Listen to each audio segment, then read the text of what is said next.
Alors là, c'est exceptionnel. Le Barça qui gagne 4-0, donc qui enchaîne 3 victoires de suite. Et en plus de ça, il y a un clean sheet. Non, franchement, les gars, c'est trop ce qu'on est en train de vivre.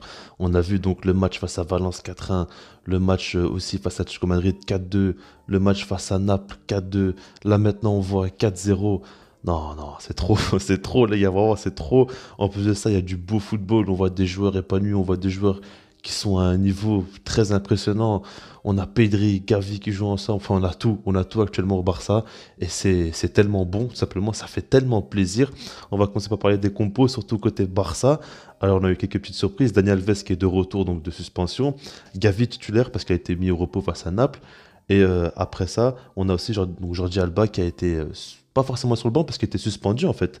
Et puis De Jong surtout sur le banc.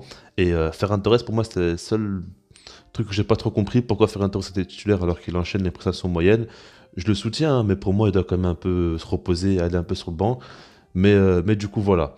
On avait surtout donc Dest qui jouait en tant que latéral gauche. Il avait un rôle un peu important dans ce qu'on voit, mais on va en parler directement. Franchement, on s'en fout, on va en parler directement. Dest, franchement, il nous fait un très très gros match. Et c'est pas le premier. Là, il enchaîne les grosses performances. Et Dest, on sait très bien que la saison passée, il nous avait fait des gros matchs, des grosses performances, mais il avait du mal à être régulier. Mais là, actuellement, il enchaîne vraiment les très gros matchs. Et il fait très très plaisir. Techniquement, on le voit, il est très bon. Il apporte beaucoup offensivement, il tente beaucoup. Et en dehors de ça, je trouve que défensivement, il est de plus en plus solide.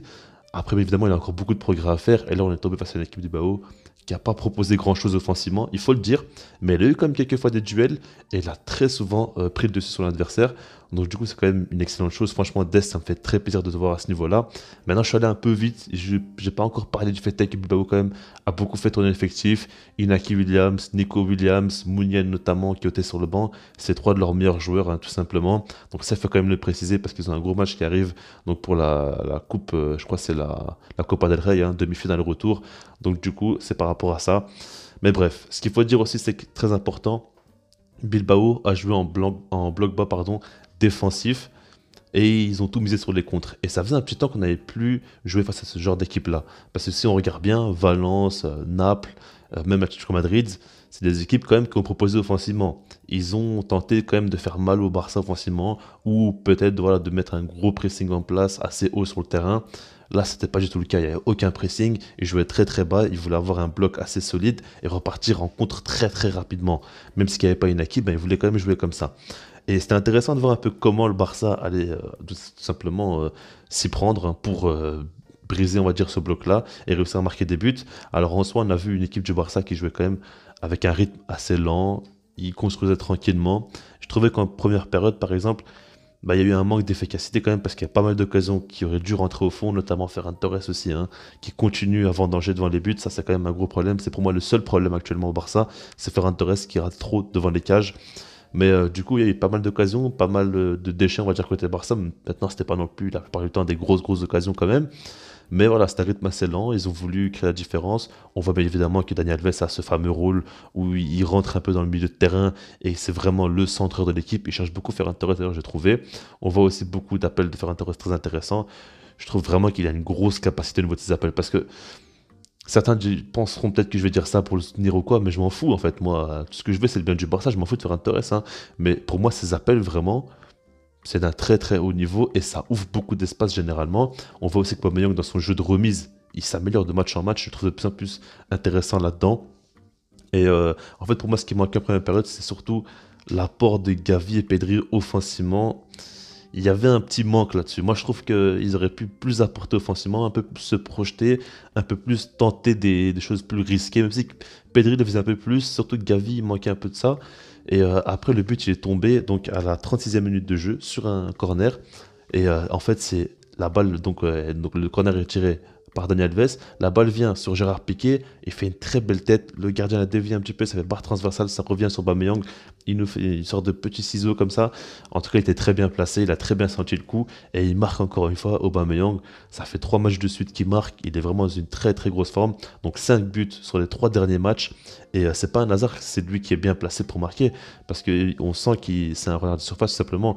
Il sent bien le jeu et il sait où se placer.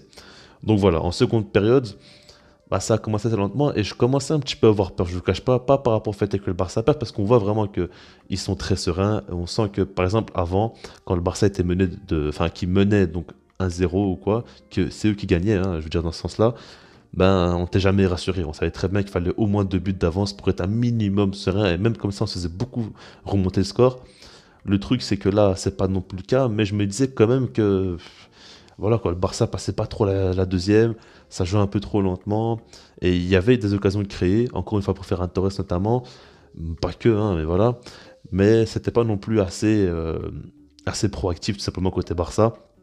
Et pour moi, c'est vraiment les changements qui vont apporter énormément, avec notamment dès la 65e minute de jeu, Frenkie de Jong et Ousmane Dembélé qui rentrent à la place de Gavi et Ferran Torres. Ça me fait plaisir quand même de voir Ferran Torres sortir. C'est pas contre lui, mais pour moi, voilà, il faut quand même rester objectif.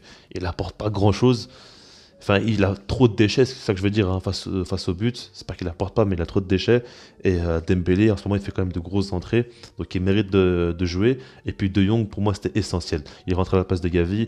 Et comme je vous l'ai dit, Gavi, il manquait. Il a fait un bon match. Il n'a pas été mauvais, hein, mais si jamais il y avait un peu plus ce lien entre le milieu de terrain et l'attaque, plus direct, on va dire ce lien-là, ben ça aurait tout changé, je pense. Et De Jong, il est venu, il a fait une grosse entrée. Franchement, il est en très très très grosse forme. Frenkie De Jong, il est monstrueux. Il est monstrueux en ce moment et ça me fait tellement plaisir de le revoir à un tel niveau parce que c'est ça son vrai niveau. Et quand on voit que De Jong est en forme, ben, il fait des folies tout simplement parce que directement il y a un but qui tombe à la 72e minute de jeu, donc 7 minutes plus tard, et c'est un assist de Frenkie De Jong. Déjà, l'action elle est très très belle, hein, parce que c'est un contre qui va assez vite avec Pedri qui la joue pour De Jong, et De Jong en une touche il va décaler assez loin quand même, hein. Dembélé qui va fixer son défenseur et puis qui frappe pied gauche, il a mis une mine, vraiment une très très grosse frappe, il va donc chercher les plafonds du but carrément. C'est un très beau but pour Dembélé, on sent que ça l'a beaucoup soulagé ce but-là, et on peut dire ce qu'on veut, on peut ne pas aimer ses décisions, on peut ne pas aimer son comportement, ses demandes salariales, tout ça, mais sur le terrain en ce moment, Dembélé, il fait de très très belles choses, il apporte beaucoup, et honnêtement, sa percussion, ses centres, ses frappes, même si ses frappes généralement c'est pas la folie, là pour le coup il a marqué, mais en tout cas dans le jeu il apporte beaucoup de déséquilibre et il tente constamment d'éliminer son adversaire. En fait il essaie toujours de faire des différences et la plupart du temps ça passe quand même pour Dembélé ces derniers temps, donc du coup c'est quand même très fort et il faut le souligner. Après ce qu'il faut dire c'est qu'à la 80e minute de jeu, on a Memphis Depay qui rentre et qui revient donc de blessure. Ça me fait plaisir parce que Depay, moi, c'est un joueur que j'aime beaucoup. Il y a trop de joueurs pour moi dans la commu enfin, trop de gens pardon dans la commu qui le critiquent, mais pour moi, Depay, c'est vraiment un très très bon joueur et j'apprécie énormément son profil. Mais du coup, c'était intéressant un peu de voir ce qu'il donnait. On a vu qu'il a pris un peu de temps à rentrer un peu dans son match, mais vous allez voir que finalement, il s'en sort bien. Mais juste avant d'en parler, il y a quand même un autre but qui tombe en fin de match. C'est à la 90e minute de jeu. Luc de Jong qui marque sur un assist de Dembélé, qui nous fait donc un but, une passe D. Luc de Jong qui nous met encore une tête croisée. Enfin, ce joueur-là, il est fou, hein. Je crois que c'est son 5e but de cette saison en Liga. Non, franchement, il nous rend des services et j'aime bien le fait que Xavi le fasse rentrer en fin de match comme ça parce qu'il le mérite, il mérite du temps de jeu. Peut-être pas forcément des titulaires, mais en tout cas, il mérite du temps de jeu parce que c'est un vrai professionnel ce gars-là. On voit qu'il se donne à fond, il est très très humble et il veut beaucoup apporter à l'effectif. Et par rapport à son jeu de tête, il nous aide énormément. Donc ça fait plaisir pour Luc de Jong qui marque encore une fois. Mais en toute fin de match, on a encore un but qui tombe et encore une passe D de Ousmane Dembélé. Donc Dembélé, c'est un but et deux passes D, c'est une entrée exceptionnelle de sa part. Il n'y a pas à dire. Mais c'est Memphis Depay qui marque et là, ça me fait très plaisir parce qu'il revient de blessure. En fait, il avait une blessure, il était revenu, il a rechuté, puis là, il est revenu. Et il marque. En plus de ça, je pense qu'il doit être heureux parce qu'il a le Barça actuellement est dans une très grande forme. La dynamique est très très bonne, tout simplement, quoi. Et du coup, là, il peut s'insérer dans le collectif qui est déjà très bon et apporter encore un plus. Et je pense que c'est beaucoup mieux dans ce sens-là parce que n'oubliez pas que c'est quand même le meilleur buteur de la Liga, hein. Enfin, du côté Barça, je veux dire, hein, Memphis Depay. Et quand il était le meilleur buteur, ben, le Barça n'allait pas bien du tout. Et c'est lui qui faisait beaucoup de miracles, on va dire. Il portait beaucoup cette attaque-là du Barça, qui était très très faible. Et là, maintenant, on a une grosse attaque, certainement l'attaque la plus efficace actuellement en Liga, en tout cas la plus impressionnante.